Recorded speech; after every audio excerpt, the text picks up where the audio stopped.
로마서 9장 이제 왔는데요. 반이 이제 지났습니다.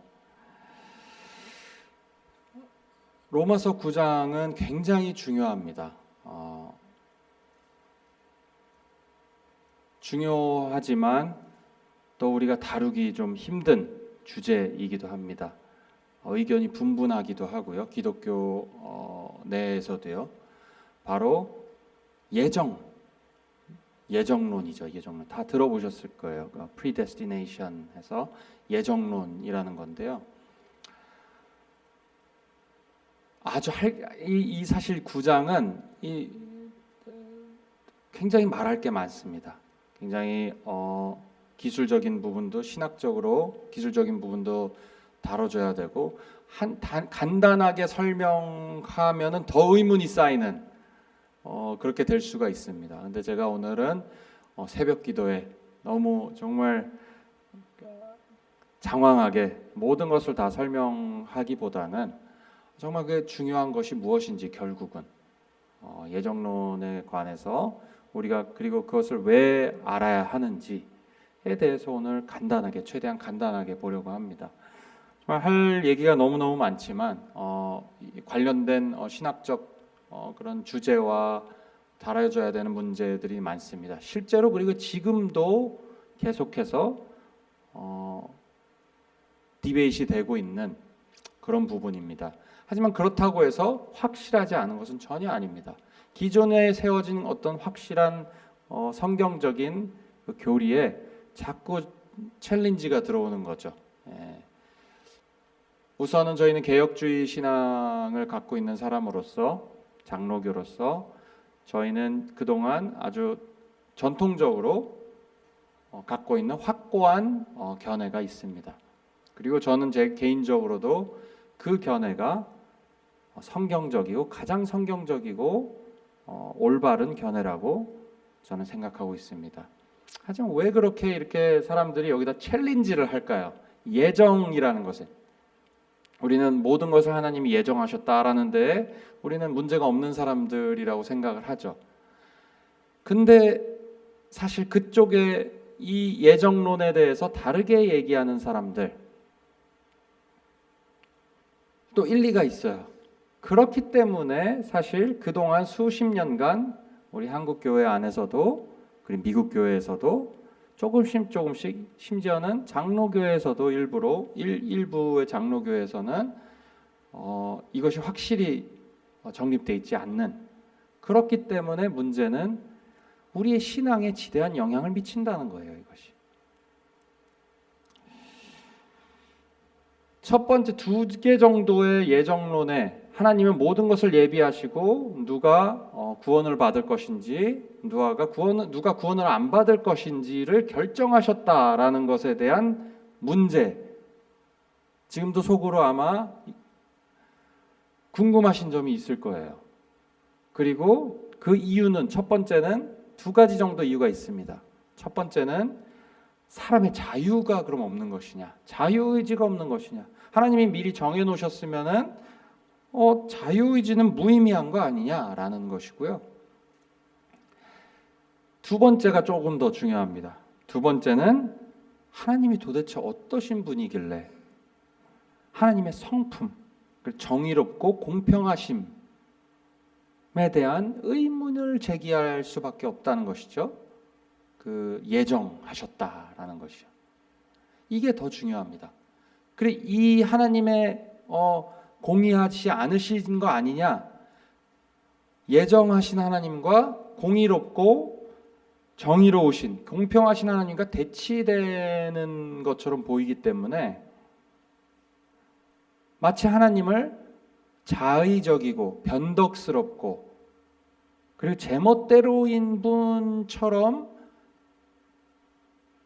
그렇게 오해를 할 수가 있다는 것이죠. 예정론을 잘 제대로 알지 않으면은 우리가 보통 마음대로 하는 것 뭐죠? 사회에서 인맥, 정치인, 부조리한 정치인과 별반 다르지 않은, 내가 원하는 사람은 구원하고 그렇지 않으면 구원하지 않는 그런 어찌 보면 불의한 하나님으로 오해를 할 수가 있어요. 물론 제가 조금 더 극단적으로 얘기는 하는 거지만 이런 마음이 마음속에 조금이라도 궁금증이 풀리지 않으면은 우리 신앙생활에 아주 큰 영향을 미칩니다. 그 이유는 제가 계속해서 조금 더 설명할 건데요. 결국은 이겁니다. 하나님은 불공정하다는 얘기냐? 예정론이 하나님은 모든 것을 예정하셨다라는 말을 했을 때 그것을 반대하는 사람들은 그럼 it's unfair입니다. 불공정하다. 불공평하다. 그건 불공평하다라는 것이에요. 그래서 생각해낸 것이 무엇이냐? 사람들이 결정할 수 있게 해주신 거 아니겠냐라는 거예요. 자유의지를 주셨고 내가 이 기회를 줬으니까 예수 그리스도를 통해서 내가 은혜를 얻을 수 있는, 너가 은혜로 구원받을 수 있는 기회를 줬으니까 너희가 그럼 이제 너희의 선택에 달렸다라는 것이죠.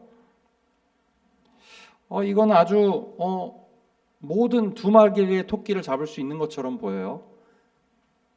내 의지로 내가 믿는 것이고 결국은 하나님도 정의로우신 것에서 부조리하지 않게 되시는 것이죠. 정의롭게 나는 할 건 다 했다. 내가 해줄 건 다 했어. 마치 부모죠. 내가 서포트 해줄 수 있는 건 있고 네가 성공할 수 있는 모든 것은 내가 다 서포트했다. 이제는 네가 해야 된다. 저희 아버지가 예전에 말씀하시는 것이 있어요. 제가 공부 안 할 때 내가 말을 물가까지는 끌고 갈 수 있지만 물을 먹는 건 네가 해야 된다라는 것이죠. 맞는 얘기죠. 하지만 하나님도 그러시나? 그렇게 되면 이제 모두가 해피한 것이죠. 그것이 문제가 있습니다. 그것에. 결국은 그렇게 따지다 보면은 하나님께서 말씀하시는 성경에 걸쳐서 계속해서 말씀하시는 구원은 은혜로 얻는다. 믿음으로 얻는다. 라는 것에 문제가 생긴다는 것이에요. 결국은 누구에게 달려있냐라는 문제에 나의 구원과 나의 삶의 행복이 궁극적인 끝이 누구에게 결국은 달려있느냐라는 질문에 결국은 사람에게 달려있다 라고 답할 수밖에 없는 것이죠. 이것이 왜 중요할까요? 저희 신앙생활에 이것이 영향을 미칩니다. 제가 수많은 청년들과 또 그렇다고 제가 세상의 모든 청년을 만나본 것은 아니지만 저도 청년 때 듣고 저 자신도 스트러글하고 그리고 지금도 청년들 예전에 많은 젊은 사람들이 지금은 이제 나이가 다 들었죠. 힘들어하는 것이 그겁니다. 하나님이 나에게 기대하시는 것만큼 내가 하지 못하는 것 같고 그리고 내가 할 도리를 하지 못하는 신앙 그리고 내가 정말 믿는 건지 안 믿는 건지 잘 모르겠어요. 확신이 없어요. 감사한 삶을 살려고 하는데 진정으로 마음속에 감사한 마음이 들지가 않는 것이에요. 여러 가지 문제들이 신앙의 문제들이 생깁니다. 그리고 이따가도 조금 더 설명드리겠지만 나의 신앙에 교만함이 언제나 들어있어요. 언제나 들어있을 수밖에 없습니다. 이걸 바울도 알고 있었어요. 오늘 말씀을 통해 보면은 바울은 너무 잘 알고 있었습니다. 이 문제를.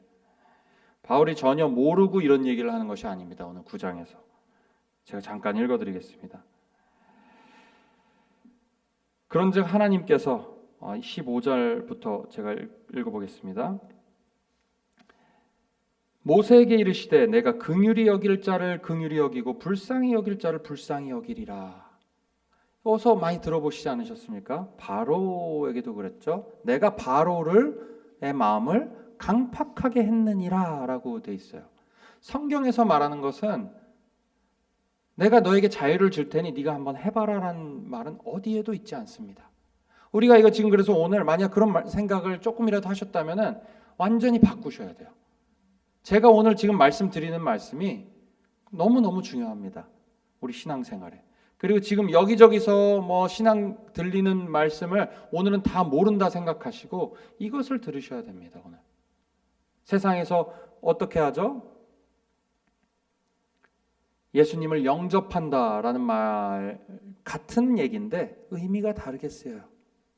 어찌 보면 단어는 하나고 말은 같은 의미로 쓰이지만 동상이몽입니다, 사실. 내가 예수님을 영접한다. 내가 예수님을 찬양에도 많이 나옵니다. 내가 예수님을 선택한다. 예수님을 받아들이기로 내가 선택한다라는 것이죠. 이것이 다 그 비슷한 이해에서 온 겁니다. 내가 하는 것, 내가 해야지 내가 구원을 내가 스스로 얻게 될 수 있다는 얘기밖에 안 됩니다. 결국은 이거였어요. 이 문제는 뭐였냐? 왜 자꾸 이렇게 페어하지 않다? 이 문제를 제기한 이유는 결국 도덕성이 결여된 그리스도인이라고 하면서 교회를 다닌다고 하면서 그리스도인들 중에서 도덕성이 결여된 아주 마음대로 사는 성화되지 않는 사람들을 보고 한탄함을 느낀 그 펠레기우스라 그러죠. 펠레기우스라는 사람으로부터 나오기 시작했어요. 이 생각은. 그래서 이 사람은 결국은 나와 하나님과 동행하는 것이다. 동행. 제가 말씀드리지만 단어를 같이 쓰여도 의미하는 바가 달라요. 동행 우리가 충분히 얘기할 수 있죠. 성경적입니다. 하나님과 동행하는 삶이죠. 하나님께 의지하는 삶이죠. 하지만 여기서 우리가 조심해야 될 것은 그 동행이라는 것에 나의 월기 얼만큼 들어가 있냐는 거예요. 하나님이 하시는 분, 미국에서도 한때 유행했던 말이 있습니다. 나는 여기까지 하고 let God do, let God do the rest. 내가 최선을 다하면 나머지는 하나님께서 하신다. 굉장히 sound familiar 하실 거예요. 익숙하실 거예요.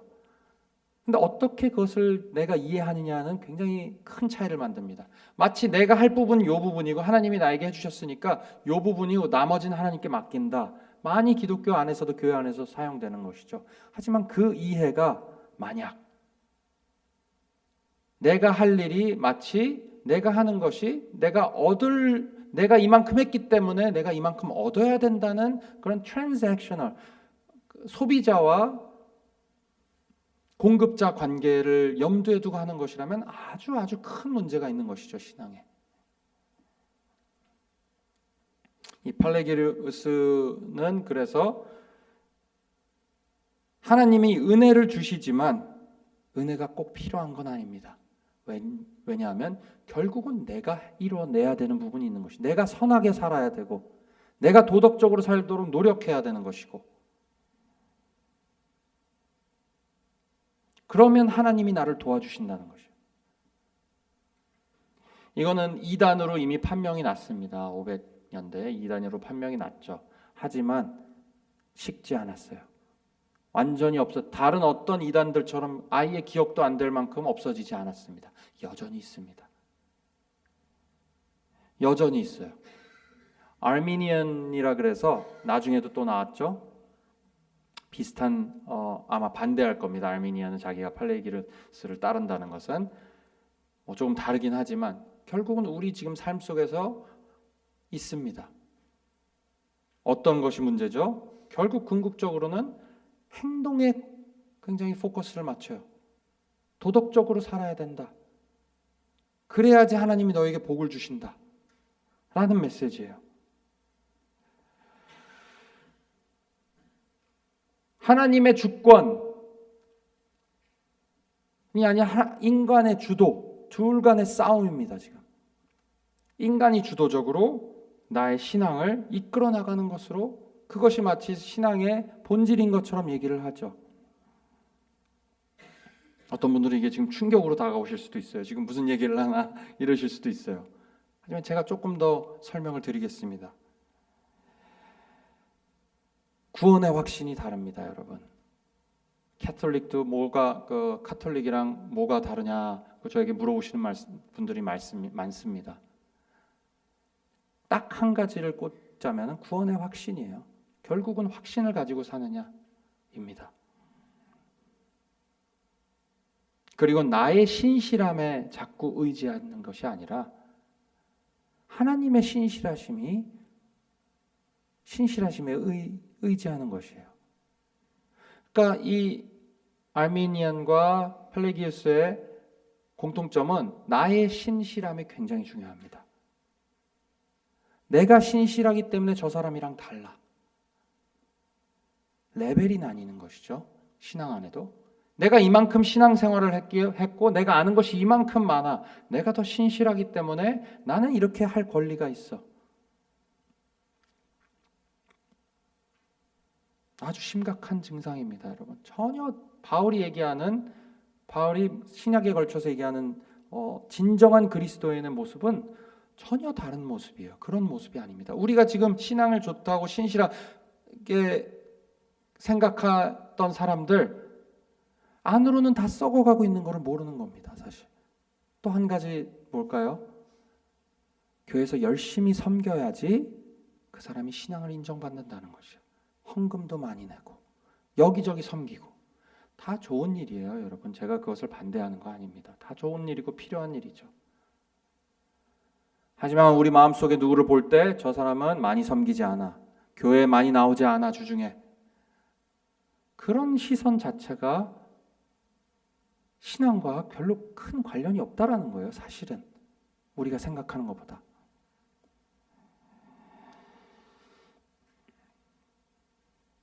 저는 굉장히 본질적인 얘기를 하고 있습니다, 지금. 오해하신 분이 있을지 모르겠어요. 그렇다고 교회를 나오지 않고 아무것도 하지 않아도 괜찮다.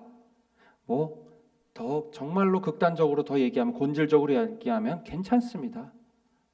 그렇지 않다고 해서 구원을 안 받고 나의 신앙에 신실하지 않다는 게 아니라는 것이죠.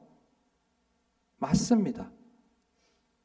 제가 일부러 더 이렇게 말씀드리는 이유는 우리가 있는 문화, 특히 한국교회, 이민교회에서는 이 섬김의 가치가 너무 고평가되어 있어요, 신앙에. 섬겨야 되니까 와서 섬기는 것이죠. 왜냐하면 그것이 신실함의 증명이니까, 혹은 눈치가 보이니까. 내가 이걸 안 하면은 눈치가 보이니까. 여러분, 그거는 신앙이 아닙니다. 내 자신에 대한 문제예요. 하나님이 나를 어떻게 보시고 하나님이 나에게 주신 구원이 어떤 것인지 이해를 제대로 못한 상황이 된 거죠, 지금. 은혜는 필요하지만 은혜로 충분하지 않다라는 메시지를 내 안에 가지고 있는 것입니다, 이것은. 하나님과의 관계를 유지하는 데 있어서 나의 역할이 굉장히 중요하다는 것을 마음속에 믿고 있는 것이죠. 나의 의지와 노력이 결정적인 역할을 하는 것이다 라고 나도 모르게 그것을 생각하고 있다는 것이에요. 그것이 신앙을 어렵게 만든다는 거예요. 우리의 신앙, 하나님과의 나와의 관계에 있어서 아주 큰 걸림돌이라는 것이에요.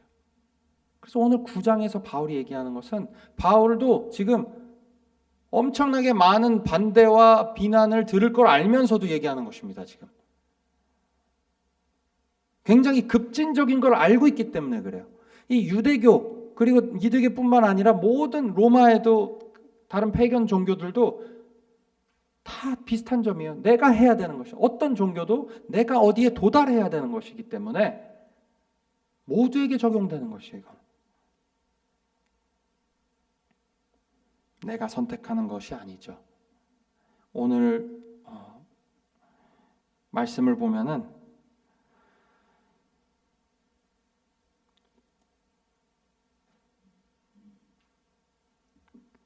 야곱은 내가 미워하고 사랑하고 에서는 미워하셨대요, 여러분. 아무 근거가 없습니다. 야곱이 태어나기도 전에, 에서가 태어나기도 전에 사랑하고 이미 미워하셨대요.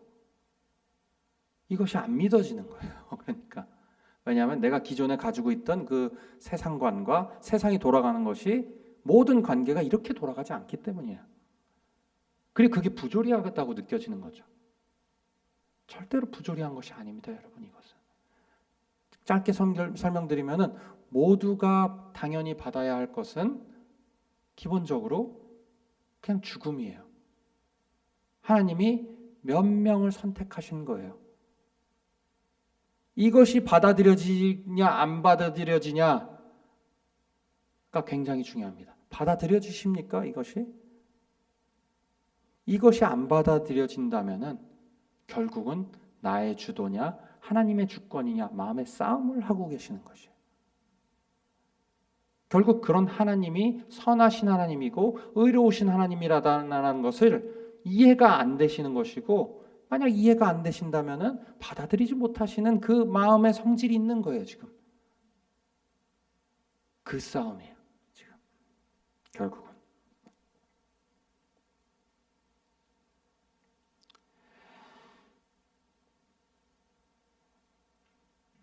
메소디스트들이죠. 그 한국말로는 제 감리 쪽이죠. 감리교에서 제가 사역도 했었습니다. 그리고 감리교 사람들은 형제입니다. 저는 형제라고 생각합니다. 어떤 분들은 극단적인 분들은 뭐 그분들의 믿음이 잘못됐다 그러지만 저는 그렇게 생각은 하지는 않습니다.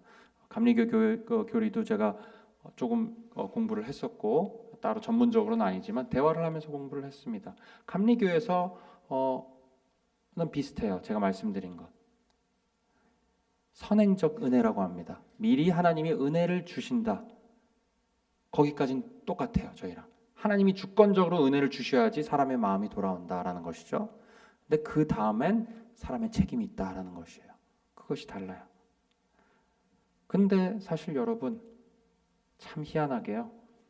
감리교회 분들이 또 다 그런 건 아니지만 제가 만나온 감리교회 분들이 아주 도덕적으로 아주 흠잡을 데 없을 정도로 그리스도인답게 사시는 분들이 계십니다. 제가 만나온 분들이요. 실제로 이런 제가 지금 말씀드리는 것들이 도움이 됩니다. 나에게 달려있다라는 것이 우리 신앙생활에 도움이 돼요. 하지만 그 차이가 뭐냐면요, 여러분, 제가 알려드리겠습니다. 간단하게. 하나님이 나를 선택하셨고 주권적으로 내가 너를 그냥 사랑한다, 아무 이유 없이 사랑한다, 너를 택했다, 그냥 주권적으로 내가 미워할 사람 미워하고 내가 사랑할 사람은 사랑한다. 근데 내가 너를 사랑한다.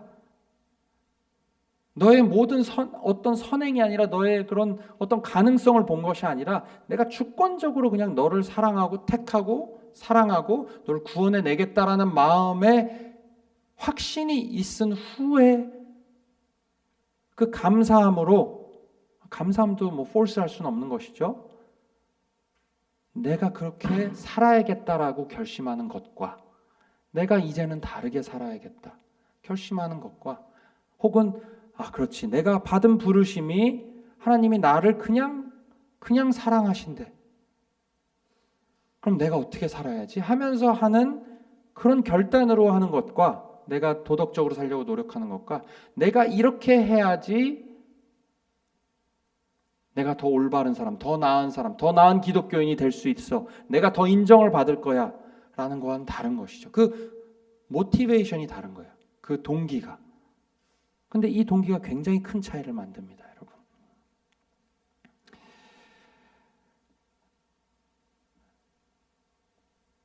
은혜를 얻어내는 것이 아니라 주신 은혜에 감사하며 사는 것이 다른 거겠죠. 간단히 얘기하면요. 그러면 우리는 어떻게 해야 될까요? 성경에서는 분명하게 얘기합니다. 출애굽기에서도 그랬죠. 바로의 마음을 강팍하게 하셨고, 또 요한계시록에도 이런 얘기가 있어요. 불의를 하는 자는 그대로 불의하고 더러운 자는 그대로 더럽고 의로운 자는 그대로 의를 행하고 거룩한 자는 그대로 거룩하게 되리라. 사람의 의지, 사람의 노력으로 바꿀 수 없는 것이 있다라는 것이에요. 지금 보면은. 근데 그것이 인정되느냐는 것이죠. 오늘 말씀에 보면은 22절, 23절 끝절에 보겠습니다. 만일 하나님이 그 진노를 보이시고 그 능력을 알게 하고자 하사 멸하기로 준비된 진노의 그릇을 오래 참으심으로 관용하시고, 또한 영광받기로 예비하신 바 긍휼의 그릇에 대하여 그 영광의 부요함을 알게 하고자 하셨을지라도 무슨 말 하리요? 자, 우리는 긍휼의 그릇이래요. 긍휼의 그릇. 긍휼로 가득 찬 그릇입니다. 어디 하나라도 긍휼이 없는 곳이 없는 거예요. 하나님의 긍휼이 우리에게 꽉 차 있는 그릇이, 긍휼의 그릇의 삶을 살아야 돼요. 우리는. 그것이 어떤 삶이죠? 긍휼의 그릇. 전적으로 하나님께 달렸다. 나의 구원이. 어떤 삶으로 나타나죠? 어떤 게 가능해지는 삶이죠? 이것을 인정했을 때, 이것을 믿었을 때 진정한 감사와 진정한 예배가 가능합니다, 여러분. 굉장히 중요해요. 우리가 예배할 때 첫 번째로 진노의 그릇을 오래 참음으로써 긍휼의 그릇에게 그 영광의 풍성함을 알게 하셨다는 거예요. 지금 원어로 보면은 사실 이게 분노의 그릇을 오래 참음으로써, 그러니까 이제 구원받지 못할 사람들이죠. 구원받지 않는 사람들, 구원받지 않기로 작정한 사람들이에요. 본인들도 작정을 했고 하나님도 그냥 그렇게 내버려 두셨다는 얘기예요. 그걸 더 하나님이 악한 사람을 더 악한 마음을 주셨다가 아닙니다. 하나님은 그런 분이 아니죠. 그냥 악하게만 내버려 둔다는 소리예요. 그런 사람들을 오래 참으시는 것은 그 이유가 있어요. 목적이. 긍휼의 그릇으로 받은 사람들에게 하나님의 영광의 풍성하심을 더 알게 하시라는 것이래요. 그러니까 이것이 무엇이냐? 간단하게 설명하면요. 온전하게 내가 선택받았고 하나님의 전적인 주권으로 우리가 사랑을 받았다라는 것이 하나님께 영광을 찬양할 이유가 된다는 것이에요. 그러니까 우리가 찬양으로 왔을 때, 월십하러 왔을 때, 예배 드릴 때, 하나님을 예배 드린다 했을 때 하나님이 나는 이만큼 했습니다. 나에게 복 주십시오가 아니라는 것이에요. 그 예배는 잘못된 예배라는 것이, 그 마음이. 그게 바뀔 수 있다는 것이. 진정으로 내가 하나님께 전적으로 내 마음에 나의 전부가 가망이 없었는데 하나님의 전적인 은혜로, 하나님의 전적인 사랑으로, 하나님의 전적인 주권으로 내가 은혜를 받아서 구원을 받았기 때문에 내가 누리는 모든 것들이 하나님으로부터 온 것이다. 내 자신의 노력으로 온 것이 아니라. 어떤 사람은 이러겠죠. 그럼 내가 한 것이 무엇이냐? 그렇죠. 내가 한 모든 능력, 의지, 조건, 내가 무조건 한다고 되는 것이 아니죠. 그 조건을 주신 것도 다 하나님이시라는 것이에요. 결국은. 그렇기 때문에 우리가 진정으로 하나님께 예배를 드리는 것이 가능하다. 그래서 우리가 예배를 드릴 때 항상 우리의 모든 것을 내려놓는 자세가 필요해요. 내가 무엇을 했습니다. 내가 이렇게 했으니까, 내가 헌금을 이렇게만큼 했습니다. 내가 이만큼 섬겼습니다. 그러니 나에게 복 주시옵소서가 아니라, 그런 자세가 아니라 내가 이것밖에 할 수 없지만 하나님의 은혜는 더욱더 큽니다. 내가 할 수 있는 것이 이거밖에 없지만 사실은 그런 마음가짐에 월십이 가능하다라는 거예요.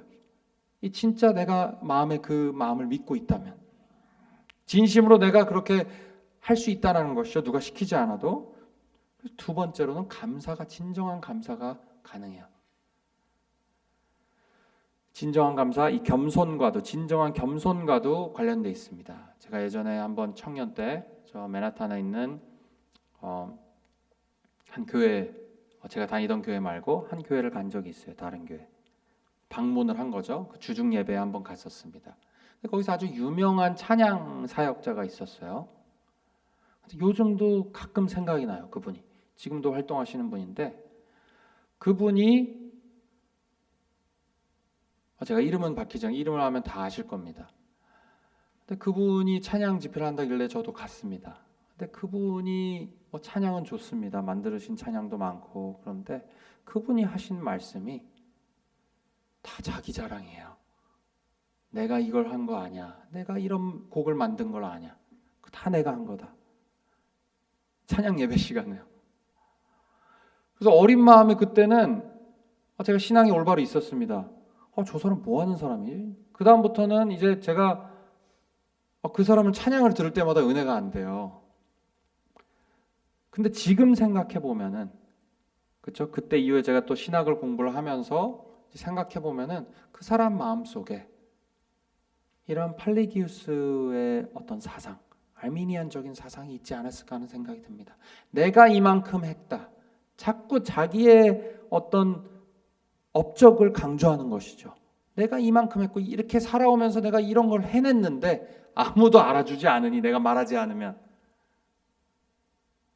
자기 스스로 말하는 것이죠.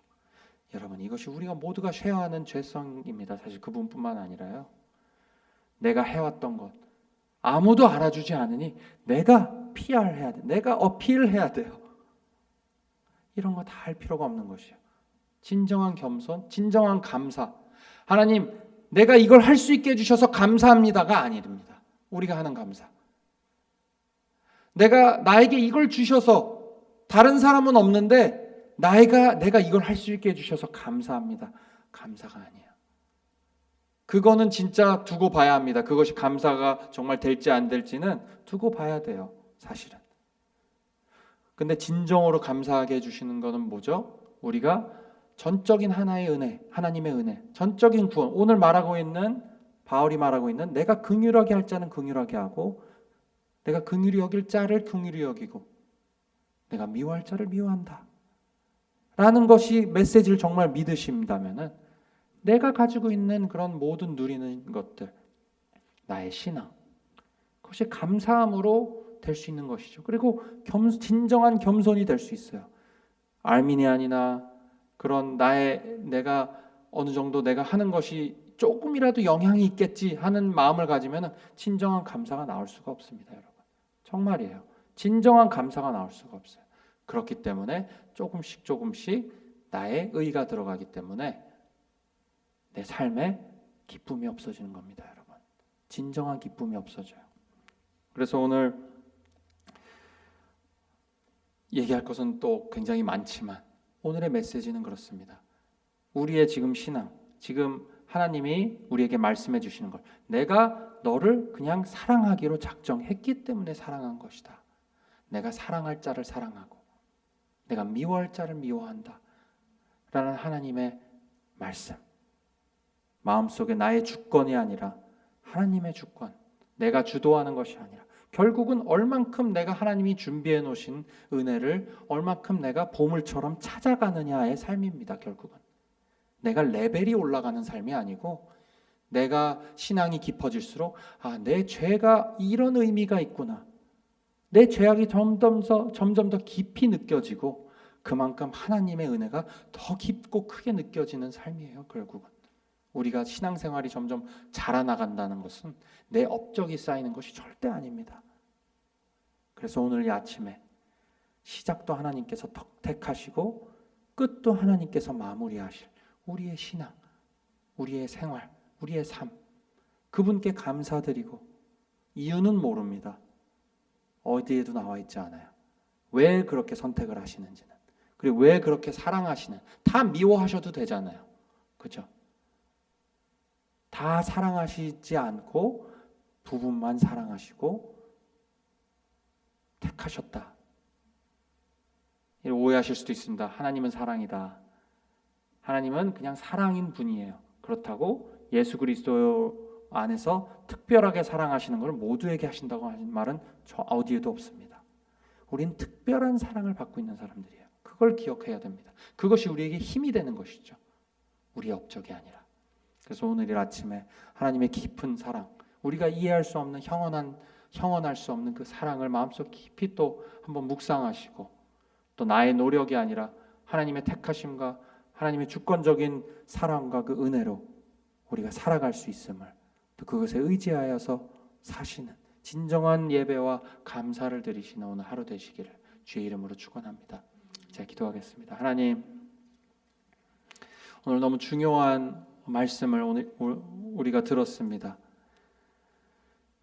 내가 야곱은 사랑하고 에서는 미워하였다라는 말이 우리가 인간적인 마음으로 바라보고 읽어본다면 그것이 이해가 되지 않고 하나님이 어떻게 이러실 수가 있지 하지만, 우리가 우리의 주권을 내려놓고 하나님의 주권을 믿을 때, 하나님이 그리고 선하신 분이라는 것을 믿을 때, 우리보다 선하시고 그 누구도 하나님보다 선할 수 없고 하나님보다 의로울 수 없다는 것을 우리가 마음속에 인정했을 때 그것이 받아들여질 수 있다는 것을 우리가 믿습니다. 하나님, 아버지 하나님, 저의 마음속에 여러 가지 신앙의 스트러글들, 신앙에 고민하는 것들, 내가 충분히 하지 못해서 일어나 하는 의문점들, 하나님께서 그래서 내가 자꾸 죄를 짓기 때문에 나에게 이러시나, 내가 충분히 섬기지 못하기 때문에 내가 이렇게 나한테 복을 안 주시나 라는 잘못된 신앙에서 벗어나서 그런 하나님을 정말 쪼잔한 하나님으로 만드는 신앙이 아니라 내가 다 너에게 쏟아주고 모든 것을 내가 준다 라고 약속하신 하나님의 그런 놀라운 신실하심과 사랑을 믿게 하여 주시옵소서.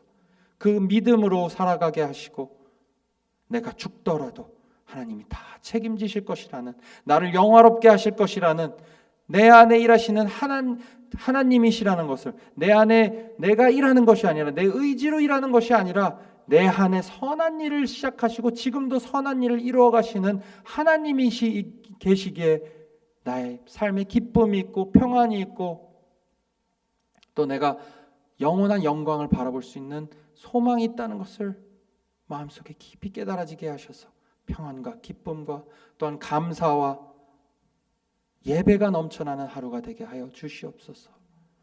예수 그리스도의 이름으로 감사드리며 기도드리옵나이다. 아멘. 기도하시고 들어가시면 되겠습니다.